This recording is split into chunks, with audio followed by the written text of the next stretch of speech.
এই রাহুল গান্ধীর বাবা যদি না থাকতো এই মমতা ব্যানার্জিকে কেউ চিনতো না।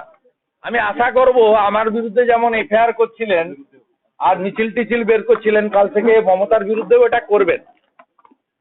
মমতা আজকে তিনি বিড়িখোর বলেছেন। এই রাহুল গান্ধীর বাবা যদি না থাকতো এই মমতা ব্যানার্জিকে কেউ চিনতো না। রাহুল গান্ধীর বাবা স্বর্গত রাজীব গান্ধী এই মমতা ব্যানার্জি একটা লোক তাকে চিনিয়েছে। এ তো বেইমানি রন্ধ্রে রন্ধ্রে। আর যখন ফ্যা করে ঘুরছিল 98 সালে, তখন অটল বিহারী বাজপেয়ী না থাকলে রাস্তায় ঘুরতে হতো। অর্থাৎ স্বাভাবিকভাবে যাদের যাদের কাছ থেকে উপকার পেয়েছে তাদেরকে ব্যক্তিগত আক্রমণ করা, কদর্য ভাষায় আক্রমণ করা, মুখে বেলাগাম আক্রমণ করা, এটা ওর ক্যারেক্টারের মধ্যে পড়ে।